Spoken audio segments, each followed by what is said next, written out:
O enclave é um quase-estado originário do governo federal pré-guerra dos Estados Unidos, das Forças Armadas e da elite corporativa de entidades. Essa aliança enigmática de interesses privados acabou sendo subvertida e desenvolvida a partir da continuidade do protocolo do governo para garantir sua sobrevivência como a verdadeira América, reivindicando o continente norte-americano. Embora a organização comumente se autodenominasse enclave, eles também usavam Estados Unidos da América indistintamente, especialmente na propaganda. Para os Westlanders que o reconheceram, era um resquício da América do pré-guerra. Os fundadores do enclave operaram como uma organização informal do tipo cabala secreta, de mesmo nome, composta por membros do governo e do complexo militar industrial, enraizada profundamente nos níveis mais altos de funcionários do governo, militares e executivos corporativos. Ele se aglutinou em uma entidade coerente após a Grande Guerra, completa com seus próprios ideais e símbolos, e em pelo menos um caso, os membros do enclave se voltaram contra os representantes do governo sobreviventes que não estavam envolvidos com eles imediatamente após a guerra. Sua ideologia evoluiu ao longo das décadas após a guerra, do anticomunismo raivoso no pós-guerra imediato ao racionalismo pseudocientífico baseado na convicção de que seus membros eram os únicos representantes da humanidade pura, imaculada, graças à sobrevivência das explosões nucleares em instalações blindadas. Essa mentalidade passou a dominar a ideologia do enclave, culminando em uma tentativa mal-sucedida de genocídio global em meados do século XXIII. Em relação a outras sociedades humanas em toda a Wasteland, o enclave está entre as menores facções, mas sua força exata é impossível de avaliar com precisão devido à sua natureza clandestina.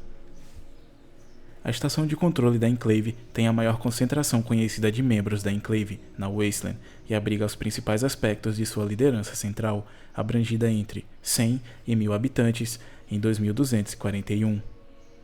Em comparação, naquela época, a maior cidade conhecida na Wasteland construída do zero era Shady Sands, que sozinha era o lar de 3.000 cidadãos.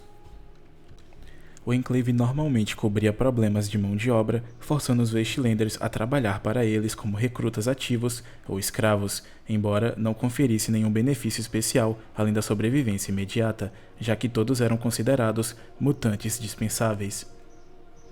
Embora o enclave tenha exercido o controle de várias bases militares espalhadas pelo antigo território continental dos Estados Unidos, não está claro quantas fortalezas ou instalações permanecem. Todas as fortalezas conhecidas foram destruídas por várias facções ao longo do século XXIII. Antes da guerra, o enclave era uma conspiração de indivíduos poderosos de todos os Estados Unidos, incluindo presidentes, membros dos chefes conjuntos, cientistas premiados, industriais ricos, militares, políticos influentes e outros homens e mulheres poderosos que juntos formou o grupo. Na opinião de seus membros, foi a maior assembleia de mentes em solo americano. À medida em que a guerra sino-americana se arrastava e o risco de guerra nuclear aumentava, os membros do enclave investiram em várias medidas de contingência para sobreviver à guerra que se aproximava. Financiados por dinheiro corporativo e governamental, essas instalações permitiram ao enclave continuar a travar a guerra mesmo depois que os Estados Unidos deixassem de existir. A mais proeminente dessas instalações foi a plataforma de petróleo presidencial no Oceano Pacífico, apoiada pela Poseidon Oil, com a White Springs Congressional Bunker atuando como um centro para futuras operações do enclave, secretamente financiado por fundos desviados do Departamento de Agricultura por seu secretário, Thomas Eckhart. Outras instalações preparadas com antecedência foram Raven Rock e a plataforma Kovac Muldoon.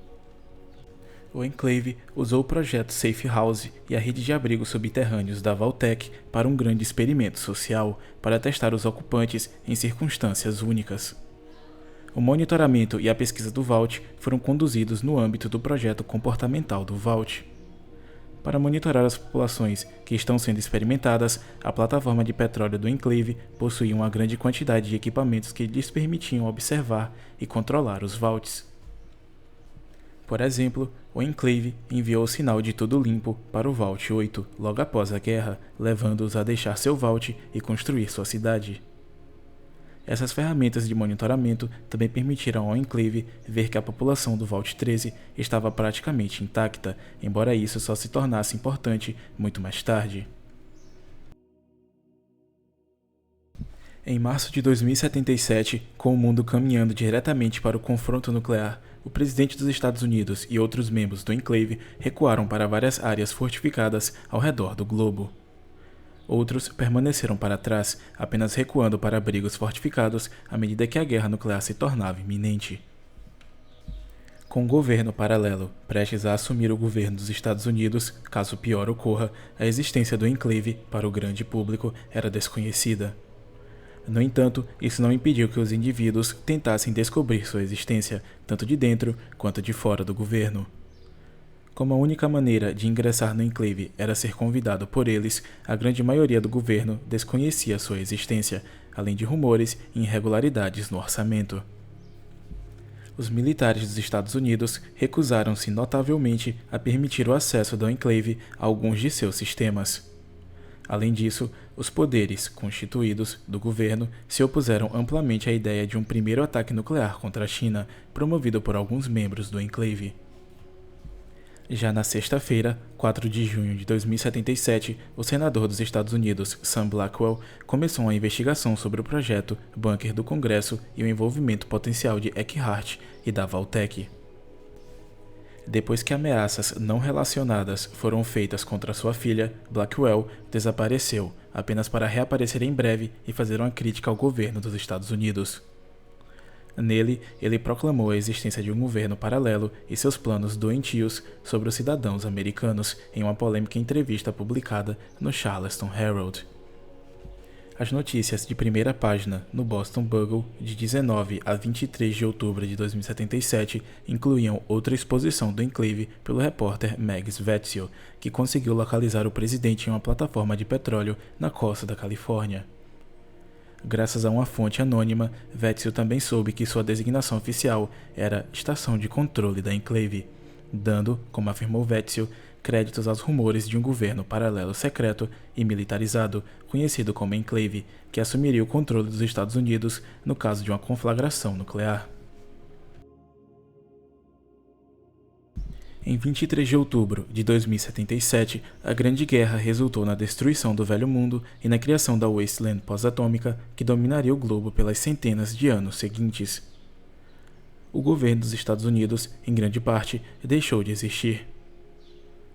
Alguns funcionários do governo, que deveriam recuar para o bunker do Congresso, nunca conseguiram, seja por não responder aos chamados ou sendo removidos da lista antes das bombas caírem por razões desconhecidas. Os membros do Congresso que conseguiram chegar ao bunker e não fizeram parte do enclave foram sumariamente executados por torres automatizadas. Os membros sobreviventes foram então colocados em votação para decidir se deveriam usar os recursos dos Apalaches para continuar a guerra contra a China ou se opor aos planos de Eckhardt. Aqueles que discordaram de Eckhardt também foram executados. Após os expurgos, o secretário Eckhardt rededicou seu ramo do enclave à erradicação do comunismo por todos os meios necessários. No entanto, os planos foram imediatamente desorganizados à medida que as comunicações entre os hubs do enclave se desintegraram. O bunker de White Springs foi particularmente afetado, pois caiu completamente da grade do enclave. Sem contato com a plataforma de petróleo, Raven Rock e outros postos avançados do enclave, Eckhardt se autoproclamou presidente dos Estados Unidos e da Appalachian Enclave. Embora seu reinado tenha durado menos de uma década, deixou uma marca indelével na região e levou a humanidade à quase extinção. Em sua busca por vingança, Eckhardt planejou os auxílios de mísseis nucleares automatizados dos Apalaches para lançar ataques nucleares secundários na China para garantir sua destruição. No entanto, devido à natureza dos sistemas automatizados, ele primeiro precisava convencê-los de que a Appalachia estava sob ataque severo o suficiente para justificar ir para DEFCON 1 novamente. Para fazer isso, ele desencadeou horrores progressivamente piores sobre os Apalaches, desde libertadores, passando por supermutantes, até as feras chamuscadas, enormes morcegos mutantes criados pelo Enclave, infectados com uma praga virulenta capaz de controlar criaturas vivas. Este provou ser o ponto de ruptura para os membros do enclave, com força se reunindo em torno da general Ellen Santiago. O resultado foi uma guerra civil breve, mas sangrenta, que terminou com a morte de todos os membros vivos do enclave dos Apalaches. Quando as forças de Santiago tentaram destruir o Modus, Ayá se defendeu. Embora os explosivos já plantados tenham danificado severamente seus bancos de memória, ele manteve o controle sobre o bunker por tempo suficiente para lacrá-lo e enchê-lo com gás venenoso, eliminando o ramo nos Apalaches do enclave em 2086. Modus, o único sobrevivente da enclave do Appalachia, começou a reparar os danos ao bunker durante a Guerra Civil usando os robôs que sobraram. Ele também tentou recrutar um morador do Vault 76 em 2102 e tentou, mas não conseguiu, recrutar o capitão do exército dos Estados Unidos, Oliver Fields, e seu bando de sobreviventes quando as pessoas retornaram aos Apalaches em 2103. Foi somente por volta de 2140 que o enclave adotou uma política considerando o único bastião remanescente da humanidade pura e livre de mutações na Terra. A coabitação com Wastelanders foi considerada insustentável, levando à decisão de buscar o extermínio de mutantes. Antes da Grande Guerra, o enclave começou e desenvolveu uma infinidade de novas tecnologias, incluindo variações da clássica Power Armor T-51. O trabalho progrediu lentamente e os projetos não produziram melhorias. Um esforço de pesquisa renovado para criar uma armadura de infantaria de próxima geração começou em 2215, com a ordem presidencial do presidente Richardson. O projeto foi concluído em outubro de 2220, 7 meses após o congressista Dick Richardson, filho do líder anterior, ser eleito presidente em 5 de março. Em 2235, o enclave começou seus experimentos com Deathclaws, com o objetivo de criar tropas de choque baratas para travar guerras em ambientes hostis. No entanto, foi em 2236 que se tornou um avanço em suas atividades. Em 20 de julho de 2236, os batedores do enclave redescobriram as ruínas da base militar de Mariposa. O corpo químico e outros cientistas começaram a vasculhar a base, enquanto esquadrões de assalto começaram a reunir escravos para usar na escavação da base. No processo, eles capturaram Melchior, da cidade de Reading. As escavações começaram em setembro. Os escravos e as equipes de construção cavaram na base desabada, removendo toneladas de rocha. Wastelanders desprotegidos foram expostos a baixos níveis de FV nas ruínas, liberados depois que a base se autodestruiu e as mutações começaram a ocorrer. Ao mesmo tempo, Frank Horrigan foi exposto ao vírus e enviado para a plataforma de petróleo para estudo. Em outubro, Melchior, agora em mutação, percebeu que o enclave iria executá-lo e aos outros assim que recuperassem os dados sobre o FV e as amostras do vírus. Ele começou a secretar armas para os mutantes em antecipação ao confronto. As escavações foram concluídas em janeiro de 2237. Pouco depois que os cientistas do enclave conseguiram obter uma amostra pura de FV e deixar a base, os mutantes se rebelaram contra seus supervisores do enclave. Depois de sofrer pesadas baixas, as forças do enclave recuaram e selaram os mutantes nas ruínas da instalação. Embora tenha tido um preço alto, a amostra permitiu ao enclave começar a pesquisar a criação de um agente biológico que permitiria matar mutantes em todo o mundo.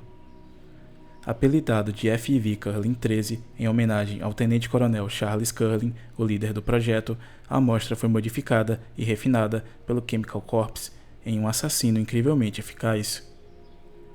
O enclave definiu a meta do projeto como alcançar uma varredura global limpa com uma taxa de extermínio de 99,5%.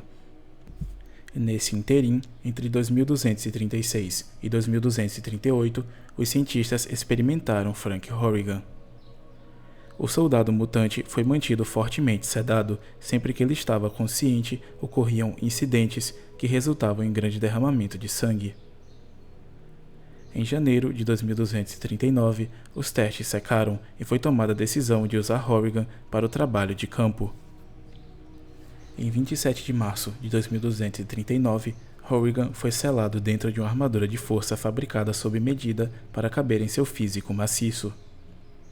Depois de uma série de testes de campo terrivelmente bem-sucedidos, ele se tornou a solução do enclave para vários problemas complicados.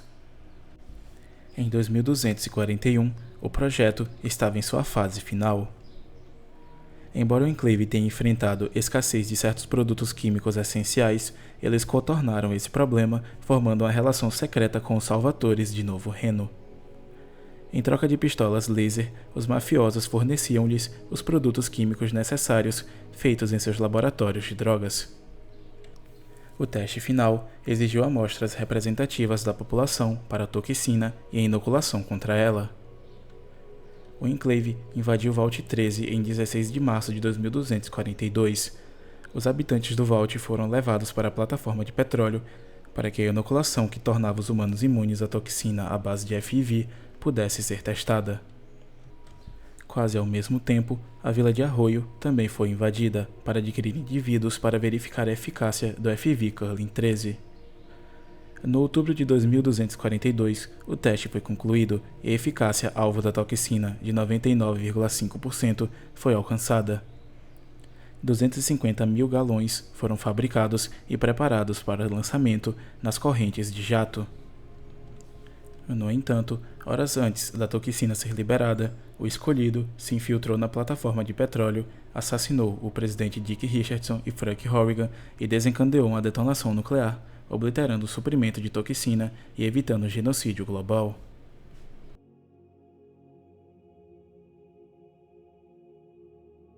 A destruição da plataforma de petróleo e a perda da liderança sênior foi um golpe devastador para o enclave.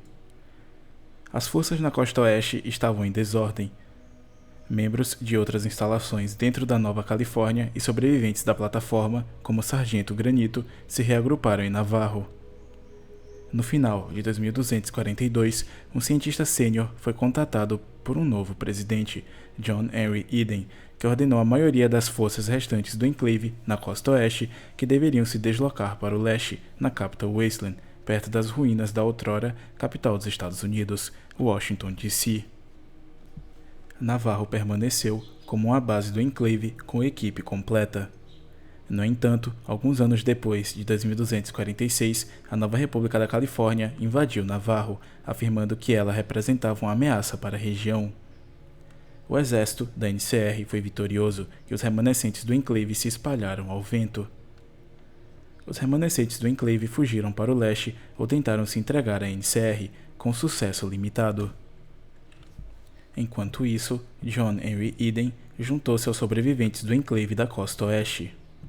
Raven Rock tinha instalações de manufatura completas e um estoque considerável de recursos, permitindo ao presidente criar um exército de robôs e fornecer a seus novos subordinados humanos a tecnologia militar necessária para manter sua superioridade tecnológica.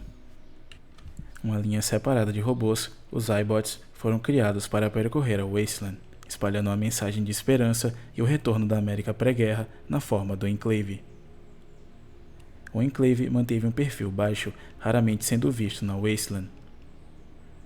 Usando Raven Rock e a base Adams da Força Aérea, eles reconstruíram lentamente seu poderio militar e até começaram uma série de projetos de pesquisa para desenvolver sua tecnologia avançada, incluindo o Duraframe iBots e a Hellfire Power Armor.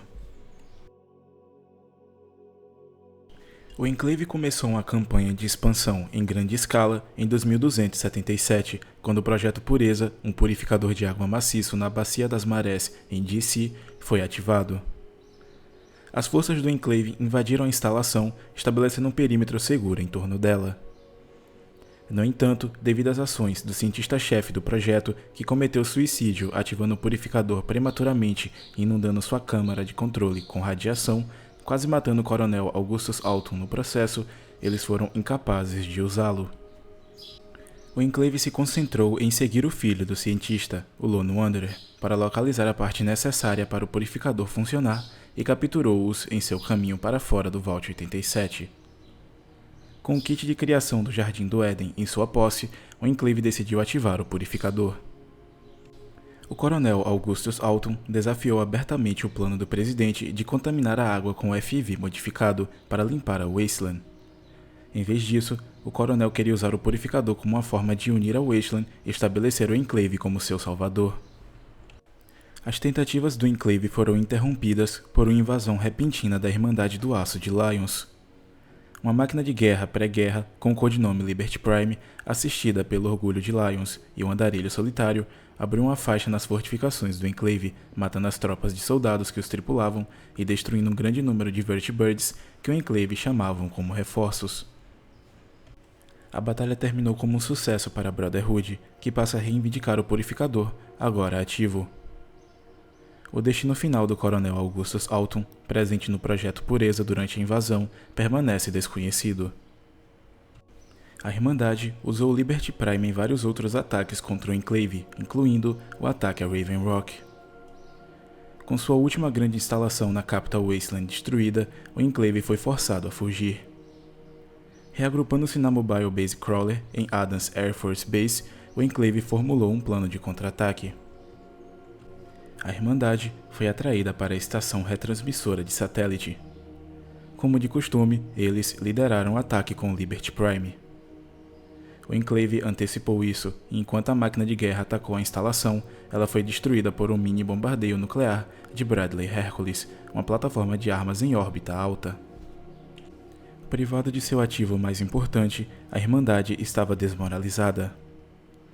Recuperando-se das perdas sofridas no Projeto Pureza, o Enclave buscou reforçar sua presença, redistribuindo forças especiais de locais remotos e classificados fora da Capital Wasteland. Conhecidos coletivamente como Enclave Squad Sigma, esses soldados operaram em grupos de 6, utilizando incineradores pesados e liderados por um comandante da Hellfire Armor. Cada membro era um veterano experiente em numerosas operações de combate bem-sucedidas, e as unidades foram postadas em locais considerados pelo alto comando do Enclave como imperativos para a salvação da causa. No entanto, o Enclave superestimou sua estratégia. O Lone Wanderer conseguiu iludir seus esquadrões e recuperar componentes para uma arma pré-guerra que daria à Irmandade uma vantagem na guerra. Essa mesma pessoa posteriormente atacou a fortaleza restante do Enclave em Adams, apoiada pelas forças da Brotherhood e seu Vertibird capturado.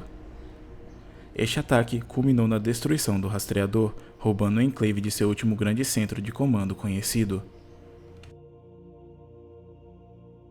Em 2281, a presença do Enclave praticamente desapareceu. 4 décadas após a queda de Navarro, membros que não se integraram ao NCR ou capturados e julgados por crimes de guerra fugiram para as periferias da República, mantendo-se fora de vista.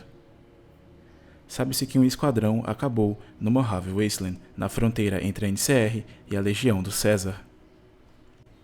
A maioria desses velhos cavalos de guerra encontraram novas vidas, embora suas armas e armaduras permaneçam armazenadas com segurança, aguardando o último chamado para a batalha que pode nunca chegar. No leste, o único sobrevivente conhecido das forças do Enclave sob Alton e Eden é o ex-tenente Brian Richter, que foi deixado para morrer durante uma missão de reconhecimento. Uma década após a queda de Raven Rock, o Purificador e Adams, Richter é um devoto seguidor do Átomo na longínqua Mount Desert Island, no núcleo, tendo abandonado sua antiga afiliação para uma nova vida como fanático. O único outro remanescente conhecido do Enclave, que não é uma máquina adaptada ou um homem fugindo de seu passado, é o Iri, um iBot de modelo de combate reforçado, enviado da base aérea de Hadas antes de sua queda. Representando o último protótipo de sua linha, foi enviado para Navarro via Illinois. O seu criador não sabia que Navarro havia caído. Não se sabe se o Iri já rastreou o posto avançado de Chicago ou se ele ainda existe. Tudo o que resta é uma placa parafusada ao lado do Iri.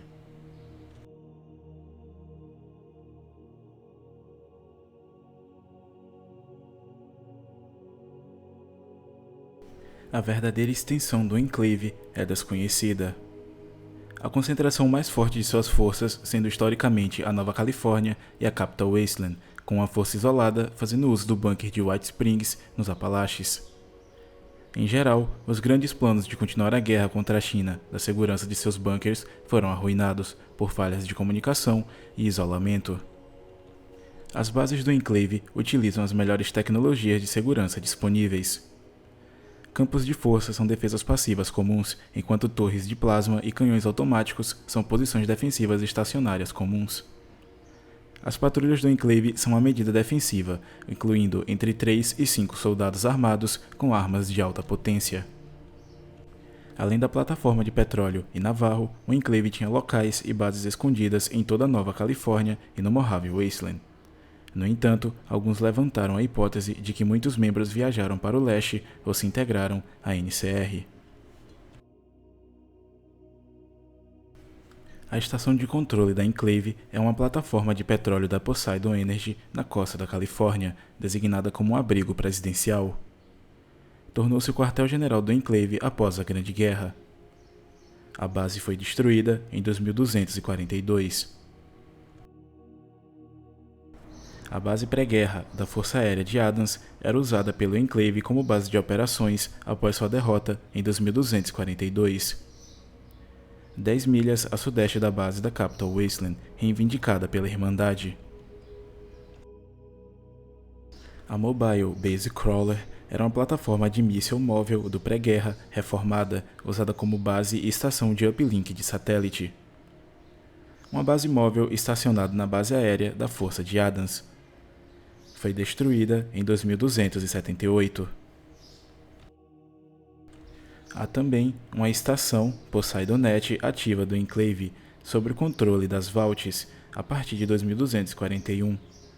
O seu estado é desconhecido. A refinaria de petróleo adaptada de Navarro, que serviu principalmente como uma base de parada de reabastecimento para Vertibirds realizando missões na Califórnia, bem como uma base geral de operações fora da plataforma de petróleo. Sua localização é perto da costa da Califórnia e foi perdida para a NCR em meados do ano de 2246. O remanescente bunker é um pequeno posto avançado de reabastecimento de Vertibirds usado pela Brigada do Diabo como armazenamento. Sua localização é no Mojave Wasteland e atualmente ele está selado e abandonado. Raven Rock foi uma base de continuidade do governo antes da guerra. Foi destruída pela Irmandade do Aço. A principal instalação de comunicações da estação retransmissora de satélite da enclave foi usada para coordenar o restante das forças do enclave após a derrota devastadora no Purificador. Fica a oeste da Capital Wasteland e foi perdida para a Irmandade em 2278. O bunker de White Spring foi construído com fundos do Departamento de Agricultura, com a intenção de usá-lo como um futuro centro de operações. O bunker foi perdido durante uma guerra civil. Um engenheiro do enclave chamado Dr. Whitley, responsável pelo projeto Duraframe iBot, faz menção em suas próprias gravações pessoais de postos avançados do enclave localizados na antiga cidade de Chicago, Illinois. O estado atual dessa base é desconhecido. Então é isso, galera. Eu vou estar encerrando esse vídeo por aqui.